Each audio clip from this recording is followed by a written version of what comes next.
નમસ્કાર મારા વહાલા ગુજરાતી મિત્રો. અલગ ધણી સાહિત્ય ચેનલમાં અર્જુન ડાભી આપનું સ્વાગત કરે છે.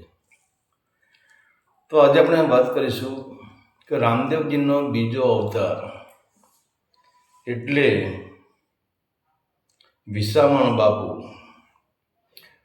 અને વિસામણ બાપુનું નામ એના માટે એટલા માટે વિસામણ નામ રાખ્યું કે એની જન્મકુંડલીમાં એવો કે લાખો લોકોનો વિસામો બનશે, લાખો લોકોની શ્રદ્ધાનું સ્થાન બનશે. અને જેમ રામદેવજીએ પરસા પૂર્યા હતા એમાં વિસામણ બાપો પણ પરસાદ પૂરશે. તો આની શરૂઆત થાય છે ચંદ્રગીરી પર્વત પર. અને એ પર્વતમાં કાથિયાણા ગામ અને એ ગામના પાટામણ નામના એક કાઠી રાજપૂત. હવે આ કાઠામણ નામના જે રાજપૂત છે ને એ ગૌ પ્રેમી હતા, ગૌ ભક્ત હતા. ભલે રાજપૂત હતા પણ એમને ગાયોનો બહુ શોખ, ગાયો પ્રત્યે બહુ જ પ્રેમ. અને ઘીરે ગાયો રાખે અને એ ગાયો પણ ચરાવવા પોતે જ આ ચંદ્રગીરી પર્વતની ત્યાં પોતે જ ગાયો ચરાવવા જતા હતા. અને એ ચંદ્રગીરી પર્વતમાં એક સાધુ તપસ્યા કરી રહ્યા હતા. તો આ દરબારને, આ રાજપૂતને એક એવો નિયમ થઈ ગયેલો કે દરરોજને માટે એ સાધુને ગાયનું દૂધ પીવડાવે. તો આ પાટામણ જે રાજપૂત હતો એને દૂધ પાતા પાતા 3 વર્ષ નીકળી ગયા છે.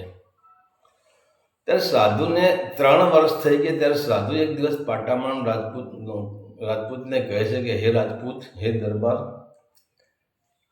હું 3 વર્ષથી તમારું દૂધ પીવું છું. તો આજ દિન સુધી તમે કંઈ માગ્યું નથી, આજે માગી લો, જે માગો તમે એ આપવા માટે હું તૈયાર છું. આ તો કાઠી દરબાર એ માગે ખરો? એ કે મારો તો ધર્મ છે, મારી ફરજ છે સાધુ સંતોની સેવા કરવાની. અને મેં તમને દૂધ પાયું એમાં મેં કંઈ તમારો ઉપકાર કર્યો નથી. મારો સ્વભાવ છે, મારો સ્વભાવ મેં નિભાવ્યો. ત્યારે આ બાવલીઓ આ કાઠી દરબાર ઉપર કહે છે કે ધન્ય છે દરબાર તમારા અહંકાર વગરની ભક્તિને, કે તમે મને 3 વર્ષ દૂધ પાયું પણ સતત તમારામાં બિલકુલ અહંકાર નથી. અને આપણે એક દિવસ જો બાપુને 50, 100, 200, 500 રૂપિયા આપી દીધા હોય તો 10 માણસોને કહી દે કે આજે બાબો આવે તો એને મેં 10 રૂપિયા આપી દીધા, આજે 100 રૂપિયા આપી દીધા, આટલું મેં દાન કર્યું, આટલું આમ કર્યું. આ તો ગુરુજીના આશ્રમમાં ગયો તો ગુરુજીને 5,000 રૂપિયા આપી દીધા, 5 રૂપિયા પકડાઈ દીધા. આપણે 5,000માં તો કેટલા 50 માણસ સાથે વાત કરી લઈએ. પણ વિચાર તો કે 3 વર્ષથી દૂધ પાશે, એક જ દારૂ દૂધ પાશે આ પટામણ. પણ એને કોઈ સ્વાર્થ જ નથી.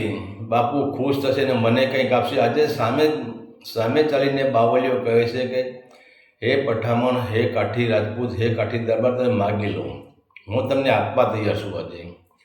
એમ છતાં કે ભાઈ મારે કંઈ જરૂર જ નથી, મારે કંઈ માગવાની લાલચ જ નથી. તો આ સાધુને એમ હરખ આવી જાય છે ને, હરખના તોડા છૂટે છે સાધુને. અને એ કહે છે કે ભલે તમે માગો ના માગો પણ 3 વર્ષથી મેં તમારું દૂધ પીધું છે અને મને એટલી ખબર છે કે તમારે અહીંયા સંતાન પ્રાપ્તિ નથી, તમારે કોઈ સંતાન નથી, એ હું જાણું છું. ભલે તમે મને વાત કરો કે ન કરો, પણ જાઓ, મારું વચન છે, તમારે ત્યાં એક દીકરો થશે. અને એ દીકરો પણ કયો દીકરો? સામાન્ય દીકરો નહીં, ખુદ રણુજાનો રામદેવ પીર, રણુજાનો રામદેવ એ તમારા અહીંયા દીકરો થઈને જન્મ લેશે. પરંતુ એ માટે તમારે એક કામ કરવું પડશે કે એને જન્મ લેવાની જગ્યા આ નથી, એટલે તમારે આ જગ્યા છોડવી પડશે, તમારે આ ગામ છોડવું પડશે, તમારે દ્રુપણિયા છોડીને બહાર નીકળી જવું પડશે. હવે ત્યારે આ પઠામણ કાઠી દરબાર એ સાધુને કહે છે, હવે મારે બહાર કઈ દિશામાં જવાનું, કઈ બાજુ જવાનું? તો આ સાધુ મહારાજ દિશા બતાવે છે અને કહે છે કે તમે એક કામ કરો, સવારે અહીંયાથી ઉચાળા ભરીને વયા જાઓ અને જ્યાં તમારું બળદગાડું હોય, જ્યાં પહોંચે ને જ્યાં સંધ્યા સમય થાય, જ્યાં આરતીનું ટાણું થાય અને તમે જે ગામમાં પહોંચો ત્યાં આરતીને તમને ઝાલર સંભળાય, એ ગામમાં તમારે રોકાઈ જવાનું.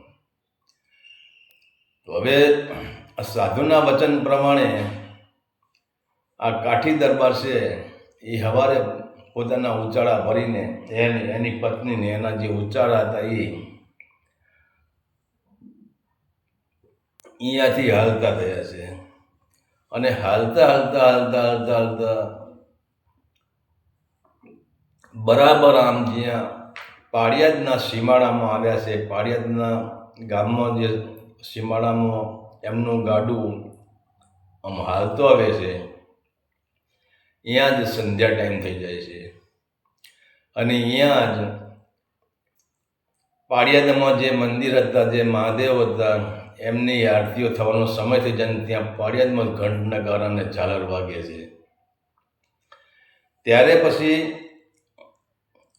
આ કાઠી દરબારે નક્કી કર્યું, આ પટ્ટામણ એને નક્કી કર્યું કે હવે અહીંયા સાધુના કહેવા પ્રમાણે પાળિયાદમાં જ ઘંટ નગારા અને ઝાલર વાગ્યા છે, તો હવે અહીંયા જ આપણે રોકાઈ જવું પડશે. અને અહીંયા જ્યાં પાળિયાદમાં જાય છે એ હામી એક રામા ખાચરની કાઠી દરબારની ડેલી હોય છે અને અહીંયા બરાબર રામા ખાચરની ડેલીમાંથી બહાર નીકળવું અને આમને અહીંયા ગાડું લઈને જવું ને બંનેનું ભેટો થઈ જાય છે અને પૂછપરછ કરે તમે કોણ છો, એટલા બધી વાત કરે છે અને અમારે આવું બન્યું છે, અમારે ગામ છોડીને નીકળી જવું પડ્યું છે.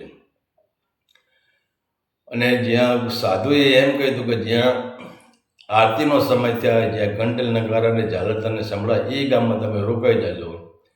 તો હવે રામા ખાચર કે આ મારી પાસે ઘણી જમીન છે, મારી પાસે મકાને ઘણા છે, હવે તમારે ક્યાંય જવું નથી, તમે મારી જોડે જજો, મારી ભેળે જજો.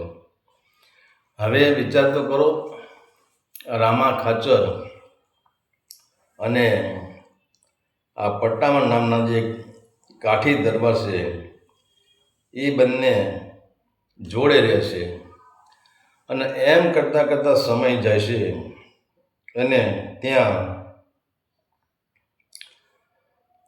રામા ખાચરની ડેલીએ એક પુત્રનો જન્મ થાય છે અને પછી પુત્રનો જન્મ થાય છે એટલે ત્યારે પહેલાં સાધુએ તો કહ્યું જ હતું કે આ પુત્ર બીજો કોઈ નથી પણ રણોજાનો રામદેવ છે અને એનું નામ પછી એનું કે તમે નામકરણ કરાવજો. ત્યારે એનું નામકરણ કરાવે છે અને એનું નામકરણ કરાવવાથી એનું નામ વિસામણ રાખવામાં આવે છે. વિસામણ એટલા માટે જોશીઓએ જે આવે તો નામકરણ કરવા એને કીધું આ લોકોનો વિસામો છે, આ કેટલાના દુઃખ ભાગશે, આની પાસે કેટલાય માણસો આવશે, થાકેલા માણસો આની પાસે આવશે તો એનો થાક ઉતરી જશે, આ ગરીબોનો વિસામો બનશે, આ દુખિયાનો વિસામો બનશે, એટલે કે આનું નામ આપણે વિસામણ રાખીએ. પણ ત્યાં તો તમે જુઓ, ઓલા સાધુ કહે કે વિસામણ છે ને એ જેસલ જાડેજા જેવો હશે અને વાત પણ સાચી. જેમ જેમ વિસામણ મોટો થતો જાય એમ એનો અહંકાર, એની દાદાગીરી, એની લુખ્ખાગીરી, ચારે બાજુ લોકો ત્રાહિમામ પોકારી ગયા છે. જ્યાં વિસામણ બજારમાં નીકળે ઘોડો લઈને, હાથમાં ભાલો અને ઘોડો લઈને બજારમાં નીકળે ત્યાં બજાર બંધ થઈ જાય છે, લોકોના દરવાજા બંધ થઈ જાય છે. અરે ચારે બાજુ પાળિયાદની ચારે બાજુ જેટલા ગામડા છે ને, જેમ જેસલની હાક વાગતી હતી એવી અહીંયા વિસામણની હાક વાગવા લાગી છે. અને વિસામણ એટલે લોકો એમ જ કહેતા હતા કે આ પણ જેસલ જાડેજા જેવો જ છે. કચ્છનો કાળો નાગ એટલે જેસલ જાડેજો, એમાં પાળિયાદનો કાળો નાગ એટલે વિસામણ. તો હવે એક સમય એવો બને છે કે જે રામા ખાચરની ડેલી છે, ત્યાં સંવત 1863 અને રામનવમીનો દિવસ હોય છે. અને એ દિવસે રામા ખાચરની ડેલીએ સંત મેળાવડો હોય છે. તો આ ડેલીમાં આપા દાના અને આપા ગોરખ આમને રામા ખાચરે બોલાવેલા હોય છે. તો હવે આપા દાના અને આપા ગોરખ બંને આ પાળિયાદ આવે છે રામા ખાચરની ડેલીએ. ત્યાં તો પછી સંતોના સામૈયા થાય છે. અને સંતોના સામૈયા થઈને જ્યાં સંતોને એમના ઘીરે લઈ જાય છે, ત્યારે આને વિસામણને એવું લાગે છે કે આ ગામમાં ધૂમધામ શું છે, કેમ આ બધા સામૈયા થઈ રહ્યા, કોના સામૈયા થાય છે. ત્યાં એક રામભાઈની દુકાનવાળો છે, શેઠ. એ શેઠની દુકાને આ વિસામણ જાય છે, હાથમાં ભાલો છે, ઘોડા પર બેઠો છે. ત્યાંથી પછી નીચે ઉતરે છે તો શેઠની દીકરી દુકાન ઉપર બેઠેલી હોય છે. ત્યારે દીકરીને કહે, તારા બાપુજી ક્યાં ગયા? એટલે કે રામા ખાચરની ડેલીએ સંતો પધાર્યા છે, સંતોના સામૈયા કરવા ગયા છે. અને આમ જ્યાં વાત કરે છે ત્યાં અહીંયા શેઠ પોતે આવે છે અને કે શેઠ ક્યાંય ગયા હતા? કે સંતોના સામૈયા માંગી દો. અરે શેઠ કે એ બાવાના પગ ચૂંથવા ગયા હતા. આવા બાવાને પગે ન લગાય, આ તો બધા ધતંગવાળા બાવા છે, આ તો આવા બાવા છે, આ તો આવા કેટલું બાવા વિશે પૂછી લે છે. ત્યારે શેઠ કહે, ભાઈ ગમે તેવા હોય પણ એ સાધુ મહાત્મા છે, એ સંત છે. ત્યારે આને થઈ જાય કે આજે સંત કેવો છે, મારે જોઈ લેવો છે. ત્યારે આ રામભાઈને કહે છે કે તમારી દુકાનમાં જૂનામાં જૂનું જે શ્રીફળ પડ્યું હોય અને એ શ્રીફળના, એટલે રામભાઈ કે મારી દુકાનમાં જૂના શ્રીફળ ત્રણ વર્ષના જૂના શ્રીફળ પડ્યા છે.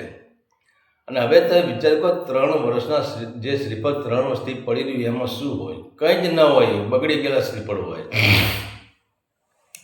ત્યારે વિસામણ કહે છે કે મને એક શ્રીફળ આપો. અને પછી એ રામભાઈ દુકાનવાળો છે એને એક શ્રીફળ આપે છે, જેને ખોખરું શ્રીફળ કહેવાય. એમાં પાણી ના હોય અને કાસલી, હળી ગયેલી કાસલી હોય એવું એક શ્રીફળ આપે છે. અને ત્યારે વિસામણને થાય છે કે જોયેલો આજ બાવાના ખેલ, આ સંતોના ખેલ, કેવા સંતો છે, જોયેલો આજે હું પણ એને પણ હું માપી લઉં કે. તો ત્યારે એ રામભાઈ છે જે દુકાનવાળો, એ કહે છે કે તમે આ શ્રીફળને શું કરશો? અરે કે જો સાચા બાવલિયા હશે ને, સાચા સંતો હશે ને, તો શ્રીફળને લીલું ભરશે, અંદર ટોપરું ભરશે, અંદર પાણી ભરશે. હવે વિચાર તો કરો. હવે આ બરાબર શ્રીફળ લઈને ઘોડા ઉપર બેઠો છે અને રામા ખાચરની ડેલી તો એ રોકાણા હતા જ બધા. અહીંયા ડેલીએ જાય છે ને ડેલીની અંદર હિગડે ઠઠ માણસો બેઠા છે, અમલ કસુંબા થાય છે.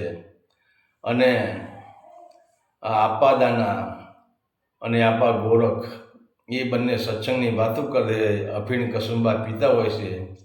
અને આ બરાબર આ ડેલીના દરવાજે આવીને ઊભો રહે છે. અને એના હાથમાં જે શ્રીફળ છે એ તો ખાલી જ હતું, પણ જ્યાં આ વિસામણ ડેલીના દરવાજે આવ્યો છે અને ડેલીના દરવાજાનો પગ મૂક્યો છે, એન્ટ્રી કરી છે, ત્યાં ધીરે ધીરે શ્રીફળમાં વજન થવા લાગ્યું. કે જેને રામભાઈના અહીંયાથી જે શ્રીફળ લીધું તે તો ખાલી શ્રીફળ હતું, એમાં પાણી નહોતું ને એમાં ટોપરું નહોતું, બધું હળી ગયેલું શ્રીફળ હતું. એ શ્રીફળનું વજન નહોતું. પણ જ્યાં ડેલીમાં પગ દીધો ત્યાં શ્રીફળમાં ધીરે ધીરે વજન થવા લાગે છે. ત્યારે વિસામણને થાય છે કે માનો કે ન માનો, આ શ્રીફળમાં વજન થતું જાય છે. આમ ડેલીમાંથી થોડો ડેલીની અંદર જાય છે એમ વજન વધતું જાય છે. અને બરાબર જ્યાં ડેલી વચ્ચે જાય છે ત્યાં એને લાગે કે શ્રીફળ કેમ ભારે થાય છે. પછી એને શ્રીફળ આમ ખખડાવે છે તો શ્રીફળમાં પાણી ખખડે છે. ત્યારે એનો જ્યાં શ્રીફળમાં પાણી ભરવા લાગ્યું, જ્યાં શ્રીફળમાં ટોપરું બનવા લાગ્યું, ત્યારે એનો અહંકાર ધીરે ધીરે ધીરે તૂટવા માંડે છે. અને ત્યારે પછી તે શ્રીફળ લઈને આ સંતો પાસે આવે છે અને જે ગોરખ દાના છે એમને નમસ્કાર કરી લે છે, એમને ઝૂકી જાય છે. કેમ કે એને પ્રત્યક્ષ એને પરસો જોઈ લીધો, પ્રગટ પરસો જોઈ લીધો કે જે શ્રીફળ કોરું હતું એ શ્રીફળ લીલું થઈ ગયું છે, એના અંદર ટોપરું આવી ગયું છે. ત્યારે આપા ગોરખ કહે છે કે હે વિસામણ, હવે વિચાર કરો, આપા ગોરખને ખબર નથી કે આના હાથમાં શ્રીફળ છે અને આની આવું મનમાં નક્કી કર્યું છે, અમારી પરીક્ષા લેશે. ત્યારે આપા ગોરખ કહે છે કે હે વિસામણ, તારી શંકાનું સમાધાન થઈ ગયું, તારા ટોપરામાં પાણી આવી ગયું. ત્યારે આ વિસામણને થશે કે અરે આ બાવળીઓ પહોંચેલી માયા છે. અને પછી તો કહી દેશે કે એના પગમાં નમી જાય છે, આપા ગોરખના પગમાં નમી જાય છે. પછી કે મને કંઠી બાંધી દો. અરે કે કંઠી બાંધી શું બધું થશે? પહેલાં એક આવા શ્રીફળ તું ફોડતો ખરો, આની પ્રસાદી તો બનાવો.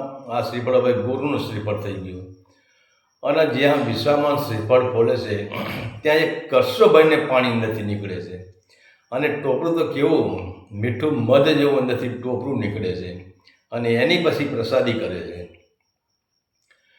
પછી તો વિસામણ કહે છે કે હવે આ રામા ખાચરને ડેલી એને ડેલી બધી નજીક જ હોય છે, એટલે કહી દેશે કે ગુરુજી તમારે અહીંથી ક્યાંય જવા નથી, હવે તમારો વિસામો મારા ઘીરે રાખવાનો છે.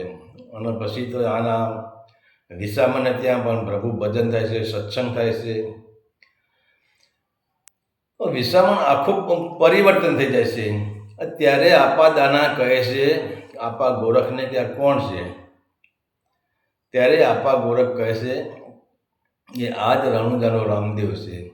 પણ અહીંયા એક વાત પડી હોય છે કે જ્યારે રણુજામાં રામદેવજી મહારાજ હતા ત્યારે એ અને એક બારોટ અને એક મુસ્લિમ, હવે મુસ્લિમનું નામ તો લગભગ ખબર નથી, પણ કહેવાય છે કે ગુલાબ શાહ મુસ્લિમ હતા અને એક બારોટ હતા. આ બધા ભેગા અમલ કસુંબા કરતા હતા. અને એમ કહેવાય છે કે જ્યારે રામદેવજીએ સમાધિ લીધી એ પહેલાંની વાત છે, લગભગ 400 વર્ષ પહેલાંની વાત હશે. એ સમાધિ લીધી ત્યારે જે આજે અફીણ ગાળવાની જે કપડાની કોથળી આવે છે, એ કોથળી રામદેવજીએ આ બારોટને આપેલી. અને રામદેવજી એટલું કહેલું કે જ્યારે હું પાળિયાદમાં જન્મ લઈશ, આ કોથળી તમારે સાચી રાખવાની, અને તમારો દેહ પડી જાય તો આ કોથળી તમારા દીકરાઓને આપી દેવાની. અને તમારા દીકરાને કહેવાનું કે જ્યારે એમનો દેહ પડે તો આ કોથળી એના દીકરાને આપી દે. અને જ્યારે હું પાળિયાદમાં જન્મ લઈશ અને જ્યારે હું અમલ કસુંબાનો તૈયારી કરીશ ત્યારે તમારા દીકરાની હાજરી મારી પાસે હશે અને એ હું કોથળી માગીશ.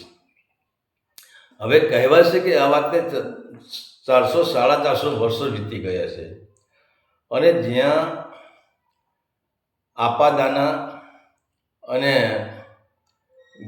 આપા ગોરખ બંને જ્યારે આ વિસામણની ડેલીએ પધાર્યા છે અને બધા અહીંયા બેઠા છે, ત્યારે એમ કહેવાય છે કે આ વિસામણે એ સામળદા નામના બારોટને કહ્યું છે કે હે સામળદા, મેં તમારા બાપુજીને મેં કોથળી આપેલી છે, અફીણ ગોળવાની કોથળી આપી છે, અને એ કોથળી તમારા ઠેલામાં છે. હવે એને 400 વર્ષ થઈ ગયા, હવે તો કાઢો. ત્યારે આપા દાનાને અને આપા ગોરખને એમ થઈ જાય છે કે ખરેખર આ કોથળીની નિશાની એમને નક્કી હતું કે જો આ રામદેવજી સ્વયં હશે તો આ બારોટ પાસે, આ સામરસા બારોટ પાસે નક્કી આ અફીણની કોથળી માગશે. જો અસલ રામદેવજી હશે તો જ, કે રામદેવજીને જ ખબર હતી કે મેં કોથળી આપી છે તો એ 100% માગવાના છે. અને ખરેખર પંચ વચ્ચે, આખા સમુદાય વચ્ચે, સંત મેળાવાળા વચ્ચે આ સામળ વિસળદાસે એ કોથળી માગી છે. અને ઓલાય પછી એના પાકેટમાંથી, એની જોડીમાંથી હવે 400 વર્ષે એ કોથળી એમને વિસામણને પાછી આપી છે. અને પછી એ કોથળીથી અમલ કસુંબા ઘડાય છે. હવે આમ બનતા બનતા પછી તો આખી વાત જ જુદી ગઈ. પછી તો આ વિસામણ બાપુને અહીંયા પછી સદાવ્રત ચલાવે છે. અને પછી તો એના અંદર કેટલાય વિસામણ બાપુના અસંખ્ય પડસા થઈ ગયા છે. એમના પડસાની વાત જ ના કરીએ, એટલા પડસા થઈ ગયા છે. પણ આપણે એક જ પડસો સામાન્ય લઈ લઈએ કે જ્યાં વઢવાણના રાજપૂત હતા પૃથ્વીસિંહ, અને એમને વિસામણ બાપુ પ્રત્યે બહુ પ્રેમ. તો એક દિવસે પૃથ્વીસિંહે વિસામણ બાપુને અહીંયા વઢવાણ બોલાવ્યા છે મહેમાન ગતિ કરવા માટે. અને વિસામણ બાપુ ત્યાં મહેમાન ગતિ કરવા ગયા છે. તો પૃથ્વીરાજને બધા ત્યાં બેઠા છે અને સત્સંગની વાતો ચાલે છે, ભજન કીર્તન ચાલે છે. એ ટાઈમે એવું બને છે કે એક ગઢવી, એને ખબર પડશે કે બાપુ આજે વઢવાણમાં છે.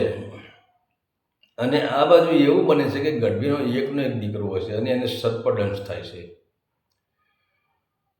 ત્યારે હવે એને નક્કી થયું કે ઘણા બધા ઉપચાર કરાવે છે પણ સર્પનું ઝેર ઉતરતું નથી. ત્યારે પછી આ ગઢવી અહીંયાથી ભાગતો ભાગતો વઢવાણ આવે છે, જ્યાં વિસામણ બાપુ અને પૃથ્વીસિંહ અને એમના જે વઢવાણના એક પૂજારી હતા એ જયરામદાસ, આ 3 માણસો અહીં બેઠા હોય છે.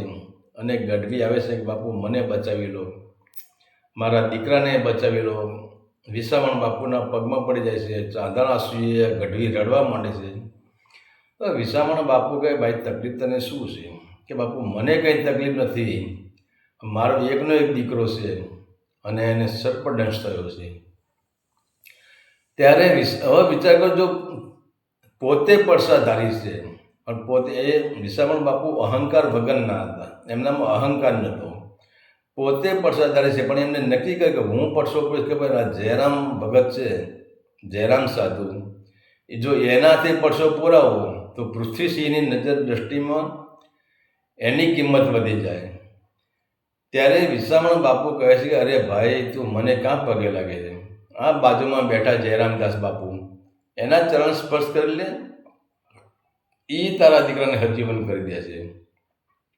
હવે જયરામદાસ તો કંઈ બિચારો જાણતો નહોતો, પરંતુ શું સંતો બીજાને મોટા કરે છે, પોતે મોટા થવા માગતા નથી. અને અહીંયા પછી વિસામણ બાપુ એક કળશામાં પાણી લેશે, એક લોટામાં પાણી લેશે ને એ મંત્ર બોલીને બસ સીધું જયરામદાસને આપે છે કે જયરામદાસ આ પાણી તમે આપો તો આ દીકરો સાજો થઈ જાય. હવે વિચાર તો કરો, કામ કર્યું વિસામણ બાપુએ અને એ પાણીની પ્રસાદી દીધી જયરામદાસને, જયરામ બાપુને. પછી જયરામ બાપુ હવે આને પાણી દેશે અને આ ગઢવીને કે લે ભાઈ આ પાણી તું લઈને જા, તારા દીકરાના મુખમાં ધાર કરી દેજે, તારો દીકરો સજીવન થઈ જશે. અને આ ગઢવી એ પાણીની પ્રસાદી લઈને જાય છે.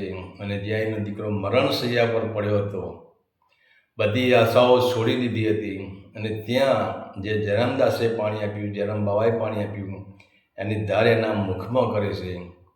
અને રામદેવજીને યાદ કરે છે, વિસામણ દાદાને યાદ કરે છે. ત્યાં પછી એ દીકરો આળસ મળીને ઊભો થાય છે. તો આવો હતા આ વિસામણ બાપુના અત્યંત પડસા છે. એમને તો ગરીબોની કોઈ પણ માણસ એમને ત્યાં ગરીબ આવે અને એમને એમ લાગે કે ગરીબ છે, પછી એ ગમે તે જ્ઞાતિનો હોય, એની ગરીબી એ મટાડી દેતા હતા. અને આજે પણ કહેવાય છે કે જો પાળિયાદમાં તમે વિસામણ બાપુના જગ્યામાં તમે જાઓ અને તમારી જે માનતા હોય એ માનતા માનો તો આજ પણ પૂરી થઈ જાય છે.